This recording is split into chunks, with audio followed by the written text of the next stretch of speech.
1977년 11월 27일 세계 복싱협회 일명 WBA 주니어 패더급 초대 챔피언 결정전에서 지금은 장로가 된 홍수환 권투 선수가 파나바 적지에서 카라스키아 선수와 권투 시합을 하게 되었습니다. 그런데 2회전이 시작되자 이 홍수환 선수가 연거푸 4번이나 넘어졌습니다. 다운을 당했다 이 말입니다. 그때마다 그는 또 다시 일어났습니다. 그리고 3라운드가 시작이 되었습니다. 그러자 어디서 그 힘이 났는지 4번이나 다운을 당한 이 홍수환 선수가 3회전 공이 울리자마자 상대 선수인 이 카라스키아 선수를 공격하기 시작하는데 마침내 이 홍수환 선수가 카라스키아 선수를 KO시킴으로 극적인 승리를 하여 어려운 시대를 사는 국민들에게 희망을 갖게 하는 사전 5기의 신화를 만들어냈습니다. 그가 어머니와 통화 중에 엄마 나 챔피언 먹었어 하고 울부짖으면서 하던 그 통화 내용이 아직도 기억이 생생합니다. 잠언 4장 19절을 보면 악인의 길은 어둠 같아서 그가 걸려 넘어져도 그것이 무엇인지 깨닫지 못하느니라 라고 했습니다. 그리고 잠언 24장 16절에 보면 대저 의인은 7번 넘어질지라도 다시 일어나려니와 악인은 재앙으로 말미암아 엎드러지느니라 라고 했습니다. 그렇다면 여러분은 의인입니까? 악인입니까? 여기 의인은 누구를 말합니까? 하나님의 백성들을 말합니다. 예수 믿는 사람을 말합니다. 어떻게 우리가 의인이 되었습니까? 믿음으로 말미암아 의인이 되었습니다. 믿으십니까? 나는 의인이 아닌지 모르겠다. 예수 안 믿는 분은 모르는 거죠. 예수를 믿는 사람, 하나님의 말씀에 순종하여 사는 사람을 두고 성경은 의인이다. 하나님의 말씀을 대적하고 하나님의 말씀에 불순종하여 사는 사람을 악인이다 이렇게 표현해요. 그러면 여러분은 의인입니까? 악인입니까? 의인이죠. 그렇다면 우리는 의인은 어떤 사람이냐? 7번 넘어져도 8번 일어나는 7전8기의 사람이라는 말입니다. 곧 7번 넘어질지라도 다시 일어나야 하고 또 일어나야 할 사람이다. 의인은 하나님을 믿는 사람은 죽어도 다시 살아야 하고 또 살아날 사람들이다. 아멘. 이것이 저와 여러분이 믿는 하나님의 말씀이요 복음이다 이 말이에요. 그래서 우리는 예수를 믿습니다. 할렐루야. 그래서 오늘 설교 제목이 넘어져도 다시 일어나야 할 사람들이라고 제목을 정했어요. 따라서 합니다. 넘어져도 다시 일어나야 할 사람들. 넘어져도 다시 일어나야 할 사람들. 오늘 우리 성도들은 넘어져도 다시 일어나야 할 사람들이다. 자, 그러면 첫 번째, 예수님의 공생의 마지막 6월절이 다가왔어요. 6월절 그 기간이 다가오자 대제사장들과 2절에 보면 대제사장들과 서기관들이 예수를 무슨 방도로 죽일까 궁리하니 이는 그들이 백성을 두려워함이더라 라고 했습니다. 그러니까 예수님께서 그 공생의 중 마지막 주간에 이 6월절을 맞이했을 때 당시 종교 지도자들이었던 대제사장들과 서기관들이 예수님을 어떤 방도로 죽일 것인가를 궁리하고 있었단 말이에요. 방법을 논하고 있었다 그 말입니다. 바로 그때 가룟 유다의 마음에 사탄이 들어갔습니다. 가룟 유다의 마음이 사단이 딱 점령했어요. 그러자 가룟 유다의 마음에 사탄이 들어가니까 가룟 유다의 생각이 바뀌었어요. 무슨 생각을 하게 되었느냐 하면 예수님을 팔려는 생각을 가지게 되었다 그 말입니다. 그러자 가룟 유다는 당시 종교 지도자들인 대제사장들과 성전 경비대장들에게 가서 거래를 합니다. 내가 예수님을 잡는 일을 도와줄 터이니 나에게 얼마를 주겠느냐. 마치 예수님이 자기 물건인 모양 거래를 했습니다. 그래서 어떤 거래를 했느냐면 은 30세겔을 줄 터이니 너가 예수님을 넘겨주라. 그래서 계약서에 계약을 하고 미리 선불로 은 30세겔을 받아 챙겼습니다. 그리고는 이 가룟 유다가 예수님을 넘겨줄 기회를 엿보고 있었어요. 그러나 예수님께서는 베드로와 요한에게 유월절 준비를 하도록 하여 제자들과 함께 최후 만찬 자리에서 떡과 포도주를 제자들에게 나누어 주시면서 말씀하시기를 오늘 이 자리에 함께하고 있는 여러분들 가운데 한 사람이 나를 팔 것입니다 라고 하시는 거예요. 그러니까 예수님은 가룟 유다가 예수님을 판다는 사실을 알고 계셨다, 모르고 계셨다? 알고 있었다는 거죠. 그런데 지금 누가 모르고 있냐면 가룟 유다는 예수님이 다 알고 있다는 사실을 모르고 있어요.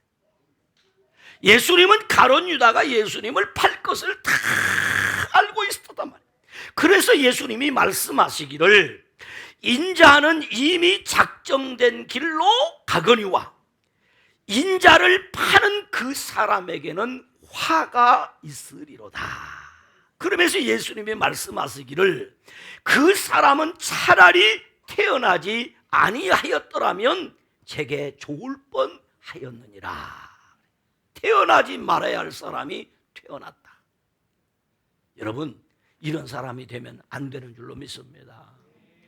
이렇게 예수님께서 가룟 유다에 대한 예언을 하시고 더불어 하시는 말씀이 오늘 밤에 여기 나와 지금 함께 최후 만찬을 하는 너희들도 다 나를 버리고 떠나리라. 베드로가 그때 말합니다. 주여, 내가 주와 함께 오게도 가겠습니다. 죽는데도 가겠습니다. 나는 이미 다 각오를 했습니다. 여기 앉아있는 모든 제자들이 다 주를 버릴지라도 나는 결코 주님을 버리지 않겠습니다. 이렇게 맹세를 했어요. 그러자 예수님께서 말씀하시기를 내가 진실로 내게 이르노니 오늘 밤 닭 울기 전에, 이 말은 새벽이 오기 전에 그런 말이에요. 닭 울기 전에, 이 말은 새벽이 오기 전에 네가 베드로 네가 3번 나를 부인하리라. 한 번도 아니고 3번씩이나 나를 부인하리라 라고 했어요. 그러자 베드로가 말합니다. 예수님, 내가 주님과 함께 죽을지언정 결코 결단코 예수님을 부인하는 일은 없을 것입니다 라고 했어요. 그러자 그 얘기를 듣던 다른 제자들도 이구동성으로 말합니다. 예, 나도 그럴 것입니다. 나도. 너만 그러게 나도 할 거야. 나도. 모든 제자들이 이구동성으로 자기들도 그리하겠다고 말했습니다. 이래서 대화가 끝나자 예수님은 습관을 따라서, 중요한 얘기예요. 습관을 따라 제자들과 함께, 그러니까 예수님이 습관을 쫓아서 감난산, 우리 성경에는 감난산이라고 기록하기도 했고 겟셋마네라고도 기록을 하고 있어요. 이 감난산 곧 겟셋마네라고 하는 동산에 가셔서 제자들과 함께, 그래 예수님이 가신가 제자들이 쫄쫄쫄 따라갑니다. 갔어요. 그러면서 예수님이 제자들에게 말합니다. 너희 유혹에 빠지지 않도록 기도해라. 그리고 예수님이 땅에 엎드려 기도를 합니다. 얼마나 예수님은 간절하게 기도했던지 성경에 보니까 땀방울이 핏방울이 될 만큼 간절히 아버지의 뜻이 이루어지기를 기도하셨다. 이렇게 예수님이 기도하고 계시는 동안에 제자 중에 한 사람인 가룟 유다가 그 자리를 스물 빠져나간 거예요. 빠져나갔어요. 그리고 대제사장들과 종교 지도자들에게 기회는 이때입니다. 예수님은 다른데 아무데도 신경 쓰지 아니하고 오직 기도만 하고 있습니다. 그러니 이때 가서 예수님을 덮치면 됩니다. 그래서 로마 군인들을 동원해서 마치 강도를 잡는 것처럼 그들이 칼을 들고 망치를 들고 예수님을 체포하러 옵니다. 그 광경을 본 예수님의 제자 중에 그렇게 용감했던 베드로가 칼을 차고 있다 칼을 빼서 그냥 그 대제사장의 종의 한 사람인 말고라는 사람의 귀를 잘라버렸어요. 그저 예수님이 말씀하기를 내 칼을 도로 칼집에 꽂으라. 칼을 가지는 자는 칼로 망하느니라 라고 하시면서 그 말고의 길을 이 베드로의 칼에 잘린 말고 길을 딱 갖다가 귀에다 쫙 붙여줬어요. 놀라운 장면을 그들이 목도했습니다. 예수님이 군인들에게 체포당하여 끌려가시자 제자들은 예수 자신들도 예수님같이 체포될까 봐 두려워서 모두 예수님을 버리고 도망가 버렸습니다. 성경에 보면 재미난 표현이 하나 있어요. 한 젊은 제자가 혼이불을 속에 솜이 들지 않은 그 혼이불을 뒤집어 쓰고 변장을 하고 예수님 뒤를 따라가다가 혹시라도 자신이 붙잡힐 위기에 처하자 혼이불을 버려두고 몸을 벗은 몸으로 도망갔더라. 제자들 가운데 한 사람도 남김없이 다 예수님을 떠나가 버렸습니다. 그러나 베드로는 예수님이 잡혀 대제사장의 집으로 들어가자 멀찍이 서서 예수님을 따라 대제사장의 집들 안까지 들어갔습니다. 마지막까지 그래도 예수님과 함께 하겠다는 이 베드로의 각오와 다짐에 따라서 이 베드로가 예수님이 지금 신문 받으시는 그 대제사장의 집들 안에 들어갔더니 마침 그 뜰에 있던 사람들이 날씨가 서늘해지니까 모닥불을 피워놓고 거기 둘레 쫙 앉아있는 거예요. 그래서 침이 툭 떼고 이 베드로도 그 대제사장의 집들 안에 모닥불에 함께 이렇게 앉아있는 거예요. 그때 지금 그 대제사장의 집에서는 온 공회가 예수를 죽이려고 그를 칠 증거를 찾기 위해서 거짓 증인들을 많이 동원해서 증언을 듣는데 어찌된 연고인지 이 증인들의 증언이 하나도 서로 일치가 안 되는 거예요. 적어도 두 사람 이상의 증인의 증언이 맞아떨어야 되는데 안 맞아떨어지고 왜 안 맞아 떨어질까요? 거짓 증언을 하기 때문에. 거짓 증언을 하기 때문에 서로 안 맞아 떨어지는 거예요. 그래서 지금 이들이 어찌할까 지금 고민을 하는 중에 예수님께 묻습니다. 정말 네가 하나님의 아들 그리스도인지 우리에게 말하라고 막 예수님을 치근합니다. 근데 예수님이 성경 본문에 보면 침묵하십니다. 말을 않습니다. 다 입을 닫습니다. 그러자 어떤 사람은 예수님의 얼굴에 침을 뱉습니다. 주먹으로 예수님의 얼굴을 내리칩니다. 또 어떤 사람은 손바닥으로 예수님의 뺨을 때립니다. 그러면서 예수님을 희롱하고 신문합니다. 그때입니다. 그 뜰에 모여 앉았던 대제사장의 한 여종입니다. 베드로에게 말합니다. 너도 갈릴리 사람이 예수와 함께 있었지 않느냐? 라고 하자 베드로가 모든 사람 앞에서 부인하여, 성경 본문에 보면 베드로가 모든 사람 앞에서 부인하여 이 여자야 내가 그를 알지도 못하노라. 그리고 조금 후에 다른 사람이 말하기를 이 사람 그 도당 맞아. 나도 봤어. 나도. 증인 두 사람 나왔잖아요. 그런데 베드로는 말합니다. 이 사람아, 나는 아니야, 나는 절대로 아니야. 두 손을 내저으면서 두 번째 예수님을 부인합니다. 그리고 1시간쯤 지났을 때 또 한 사람이 말합니다. 이는 갈릴리 사람이니 참으로 그와 함께 있었느니라 라고 하자, 마태는 이 장면을 이렇게 기록해 놓았어요. 마태복음에 보면 이렇게 베드로가 저주하며 맹세하되 나는 너희가 말하는 이 사람을 알지 못하노라. 맹세하면서 저주하면서 예수님을 나는 모르는 사람이야 라고 세 번째 부인했어요. 여기 부인한다라는 말은 인정하기를 거부했다. 내가 몰라서 모른다고 하는 것이 아니라 알고 있지만은 그것을 내가 인정하고 싶지 않아서 인정을 안 하는 거예요. 그러니까 죽음과 핍박이 두려워서 예수님을 주님으로 인정하지 못하겠다 할 때 여기 오늘 이 부인한다는 말을 썼어요. 그런데 한번 생각해 보세요. 예수님께서 3년 동안, 예수님의 공생의 3년 동안 집중해서 한 사역, 핵심 사역이 무엇입니까? 예수님이 3년 동안 그 공생의 사역을 하셔서 핵심적 사역이 무슨 사역이냐 이 말이에요. 제자 삼는 사역이었습니다. 예수님께서 숙식을 함께하며 보여주고 가르치셨습니다. 훈련하셨습니다. 그런데 그 제자들이 예수님께서 잡히시는 날 예수님을 버리고 도망갔습니다. 그리고 자칭 타칭 수제자라고 하는 베드로는 자신의 맹세를 책임이라도 질 모양으로 멀찍이 끌려가시는 예수님의 뒤를 따라갔습니다.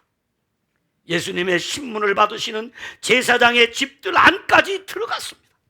그러나 그도 결국 예수님을 모른다고 3번이나 부인했습니다. 아니, 저주하며 맹세까지 하면서 예수님을 모른다고 말했습니다. 넘어졌습니다. 쓰러졌습니다. 철저하게 신앙 지킴이에 실패자가 되고 말았습니다. 그러나 그들은 넘어져도 다시 일어나야 할 사람들입니다. 왜냐하면 주님이 특별하게 택하여 부른 사람들이기 때문입니다. 아멘. 왜 그들은 넘어져도 다시 일어나야만 하는가? 그 이유는 주님의 소원인 하나님 나라를 세워야 할 사명이 그들에게 있기 때문입니다. 왜 그들은 넘어져도 다시 일어나야만 하는가? 그것은 주님의 특별한 사랑을 받은 사람이요, 주님의 특별한 은혜와 기적을 체험한 사람들이기 때문입니다. 왜 그들은 넘어져도 다시 일어나야만 할 사람인가? 그것은 주님의 시선이 그들에게 머물고 있기 때문입니다. 왜 그들은 넘어져도 다시 일어나야만 하는가? 그 이유는 주님의 말씀이 그들의 가슴 속에 담겨 있기 때문입니다. 그러므로 그들은 넘어져도 다시 일어나야 할 사람들인 것처럼 저와 여러분도 넘어져도 다시 일어나야 할 사람들입니다. 두 번째, 베드로는 다시 일어났습니다. 베드로는 주는 그리스도시요 살아계신 하나님의 아들이시다라는 분명하고 확신한 신앙 고백이 있는 사람이었습니다. 베드로는 범사에 용기 있게 행동한 사람이었습니다. 베드로는 칼을 빼 제사장의 종 말고의 길을 뺄 만큼 겁이 없는 사람이었습니다. 베드로는 주와 함께 오게도 죽는데도 가기를 각오한 의리 있는 사람이었습니다. 베드로는 예수님 측근 중에 측근 핵간으로 많은 주님의 은사와 능력을 체험한 사람이었습니다. 베드로는 모두 주를 버릴지라 나는 주와 함께 오게도 가고 죽는데도 가고 주님과 함께 죽을지언정 절대로 주님을 부인하지 않겠다는 진실한 다짐과 고백을 한 사람들입니다. 그러나 그가 예수님을 모른다고 3번이나 부인하고 넘어졌습니다. 그리고 스스로 일어설 수 없는 사람이 되고 말았습니다. 그냥 넘어져 버린 겁니다. 일어설 수 없을 만큼 넘어져 버렸습니다. 이처럼 넘어진 베드로의 모습을 사복음서는 모두 침묵하지 않고 사복음서의 기자들이 이 사건을 낱낱이 기록한 이유가 있습니다. 그것은 바로 이 성경을 읽는 모든 독자들, 이 성경을 읽는 모든 성도들, 이 성경을 읽는 저와 여러분 모두도 언제든지 넘어질 수 있다는 것을 암시하고 있습니다. 그때 넘어질 수 있으니까 넘어지라고 기록한 것이 아니라 넘어졌을 때 다시 일어서야 한다는 것입니다. 넘어질 수 있지만은 넘어질 수밖에 없는 연약이 있고 부족이 있고 허물이 있어도 반드시 그 자리에서 다시 일어나야 한다는 것입니다. 이것을 저와 여러분에게 성경은 말하고 있는 것입니다. 그런데 오늘 본문 60절은 이렇게 기록을 합니다. 아직 말하고 있을 때입니다. 아직 말하고 있을 때, 그때 닭이 곧 울더라 그랬습니다. 닭이 울더라. 그리고 61절 62절에 보면 이렇게 기록합니다. 주께서 돌이켜 베드로를 보시니, 베드로가 주의 말씀 곧 오늘 닭 울기 전에 내가 3번 나를 부인하리라 하심이 어쨌다. 따라서 생각나서 생각이 났어. 그렇지. 그래서 바로 62절에 밖에 나가서 어찌했다? 심히 통곡하니라. 닭울음소리가 들려왔습니다. 닭울음소리가 들려오는 순간 베드로의 마음에 세미한 음성이 들렸습니다. 그리고 신문 받으시는 예수님의 눈과 베드로의 눈이 마주치는 순간 베드로의 마음에 파고 들어오는 예수님의 말씀, 오늘 닭 울기 전에 네가 3번 나를 모른다고 부인하리라 라는 말씀이 그 가슴에 몽둥이가 되어 들어왔습니다. 그 말씀이 몽둥이가 되어서 방망이가 되어서 베드로의 마음을 두드리기 시작했습니다. 그 말씀이 불처럼 베드로의 가슴에 임했습니다. 여기서 우리는 아주 중요한 베드로의 행동 변화를 나타내는 2가지 표현을 살펴볼 필요가 있습니다. 첫째는 밖으로 나갔다라는 말입니다.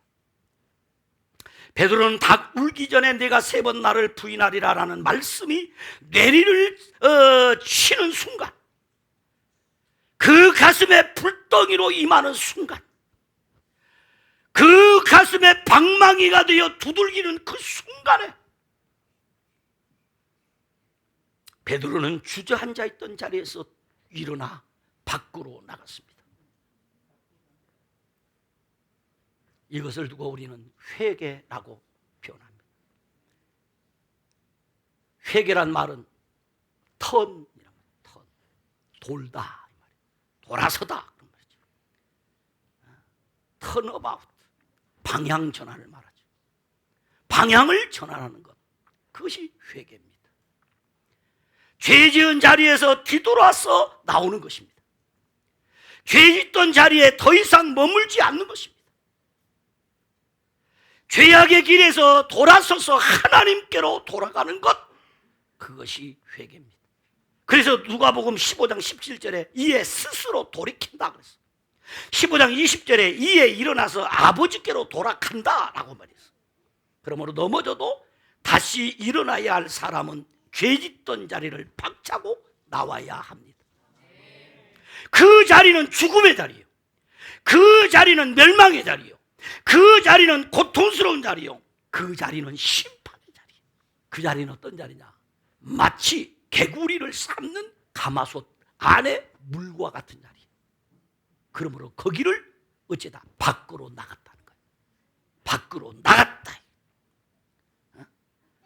넘어져도 다시 일어나야 할 사람은 죄 짓던 자리를 박차고 나와야 된다는 거예요. 그래야 일어날 수 있다는 거예요. 회개란 단순히 후회하고는 전혀 다른 이야기입니다. 후회는 죄악의 길을 가다가 그냥 속상해하고 슬퍼하는 것으로 끝나버립니다. 그것은 베드로와 가룟유다의 큰 차이입니다. 베드로는 진정한 회개를 통해 죄에서 돌이켜 예수님께로 돌아왔습니다. 전생에 의하면 베드로는 밖으로 뛰쳐나가 통곡하고 회개한 후 그날 온종일 예수님을 따라다녔다고 그리합니다.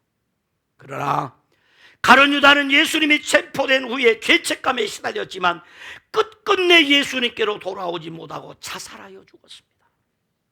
이처럼 회개와 후회는 하늘과 땅처럼 차이가 있습니다. 베드로는 진정한 회개를 통해 새 사람이 되어 위대한 하나님 나라의 일꾼으로 쓰임을 받았지만 가룟 유다는 영원히 멸망을 받고 말았습니다. 그러므로 우리는 넘어져서도 다시 일어나야 할 사람은 죄의 자리에서 뛰쳐나와야 합니다. 그래서 시편 기자는 말합니다. 복 있는 사람은 악인의 꾀를 따르지 아니하며 죄인의 길에 서지 아니하며 오만한 자의 자리에 앉지 아니하는 사람이다 라고 했습니다. 회개는 지금 당장의 자리에서 뛰쳐나와야 합니다. 죄의 자리에서 뛰쳐나와야 하고 죄악의 삶의 자리에서 돌아서야 하는 것이죠. 곧 그 사람은 넘어진 자리에서 일어나야 합니다. 그러므로 회개하면 넘어졌어도 다시 일으켜 세워주십니다. 회개하면 넘어졌어도 다시 세워주십니다. 둘째는 심히 통곡했다라는 말입니다. 닭울음소리를 듣고 주님과 시선이 마주치는 순간 베드로는 주님의 말씀을 생각하며 대제사장의 집에서 뛰쳐 나왔습니다. 그리고 그는 심히 통곡했습니다. 통곡하며 울었다고 했습니다. 그 눈물은 자신의 연약함에 대한 통안의 눈물입니다. 내가 이렇게 약한 사람이구나, 내가 이렇게 부족한 사람이구나, 이렇게 내가 악한 사람이구나 라는 것을 그는 깨달았어요. 불과 몇 시간 전만 해도 베드로는 주님을 부인하지 않을 자신이 있었습니다. 끝까지 예수님과 함께하며 예수님을 지켜줄 자신이 있었습니다. 내가 죽을지언정 예수님을 떠나지 않겠다고 하는 그 말은 어쩌면 베드로에게 진실이었어요. 그러고 싶었어요. 믿음을 지켜 살고 싶었어요. 주님과 함께하고 싶었어요. 그러나 그럴 능력이 자신에게 없었던 것입니다. 아무것도 할 수가 없었습니다. 우리도 그렇습니다. 삶에 실수가 있습니다. 연약이 있습니다. 허물이 있습니다. 힘이 부족합니다. 거기다 우리 마음의 죄악성이 너무 큽니다. 그러면 그 자리에 가만히 있어야 될까요? 우리에게는 분명히 주님이 도와주시는 은혜가 필요해요. 주님이 부어주시는 하늘의 능력이 필요해요. 하나님이 도와주시는 은혜가 우리에게 필요하단 말이죠. 그래서 베드로는 통곡하며 울고 있었어요. 사랑하는 성도 여러분, 회개하면 넘어졌어도 일으켜 주십니다. 그래서 우리는 하나님의 도우심이 필요합니다. 그래서 우리는 회개하며 기도해야 합니다. 그래서 우리는 기도해야 합니다. 베드로는 기도에 넘어졌습니다. 영적 전쟁인 기도에서 넘어져 기도해야 할 시간에 기도하지 않고 잠을 잤습니다. 그러므로 기도의 자리에서 일어나야 합니다. 나는 맘만 먹으면 할 수 있다고요? 나는 노력하면 할 수 있다고요? 그럴 수 있으면 누가 실패하고 누가 넘어집니까? 힘써도 안 됩니다. 노력해도 안 됩니다. 주님이 도와주셔야 합니다. 그래서 우리는 기도의 자리에 가야 일어설 수 있습니다. 기도의 자리에서 서면, 기도의 자리에 가면 우리의 믿음이 떨어지지 않습니다. 기도의 자리에 가면 유혹에서 이길 수 있습니다. 기도의 자리에 가면 시험에서 이길 수 있습니다. 기도의 자리에 가면 성령 충만함으로 능력 있게 사명을 감당하는 삶을 살 수 있습니다. 그러므로 우리는 기도의 자리에 가야 합니다. 두 번째는 말씀을 기억하며 기도해야 합니다. 회개하는 사람이 구원의 복을 받습니다. 회개하는 사람이 능력 있는 신앙생활을 하게 됩니다. 회개하는 사람이 거룩한 삶의 변화, 인격의 변화를 경험하게 됩니다. 회개하는 사람이 주님께 온전히 헌신하는 삶을 살 수 있습니다. 그 힘은 내게서 나오는 것이 아니올시다. 그의 능력은 내게 있는 것 아닙니다. 말씀 속에 있습니다. 그 지혜는 말씀 속에 있습니다. 그 길은 말씀 속에 있습니다. 그래서 우리는 말씀을 붙들고 하나님 앞에 회개하며 기도해야 합니다. 그러므로 회개하면 넘어졌어도 일으켜 세워주십니다. 넘어져서 다시 일어난 베드로는 오순절 성령 충만을 받아 예루살렘 원형교회의 부흥을 주도하며 하나님 나라 운동의 지도자가 되었습니다. 주님이 맡긴 사명을 충성스럽게 감당하다가 전승에 의하면 노마에서 복음을 전하다가 핍박이 너무 심하여 노마를 빠져나오는 길에 주님을 만났습니다. 주님을 만난 베드로는 다시 노마 시내로 들어가서 마지막 그 생명을 다하여 복음을 전하다가 십자가에 달려 순교하게 됩니다. 순교의 십자가에 달 때 그는 말하면 나는 우리 예수님처럼 온전히 십자가에 달릴 수 없습니다. 나를 거꾸로 매어 달아주세요 라고 부탁하여 그는 거꾸로 매달려 그 몸 가죽이 다 벗겨진 상태 순교했다고 합니다. 베드로뿐만이 아니라 함께했던 모든 예수님의 제자들은 나중에 다 일어나서 복음 전산에서 함께하다가 모두 사도 요한을 제한 모든 제자들이 순교의 제물이 되었습니다. 그들도 모두 넘어졌어도 반드시 다시 일어나야 할 사람들이었습니다. 그렇습니다. 바라기는 저와 여러분 모두도 혹 연약해서 부족해서 무지해서 넘어지지 않기를 바라지만은 넘어져도 다시 일어나 하나님 나라에 귀하고 복되고 아름답게 쓰임받는 은혜와 축복이 있기를 주님의 이름으로 축원합니다. 그 은혜가 여러분에게 있기를 주님의 이름으로 축원합니다. 기도하겠습니다. 하나님 아버지 감사합니다. 연약하지 않기를 원합니다. 부족하지 않기를 원합니다. 허물이 없기를 원합니다. 그럼에도 불구하고 어쩔 수 없는 연약과 부족과 허물 때문에 우리가 넘어졌어도 반드시 그 자리에서 다시 일어나는 사람들이 되게 하여 주옵소서. 우리 주님이 반드시 우리를 일으켜 세워 주실 줄로 믿습니다. 예수님 이름으로 기도드리옵나이다. 아멘.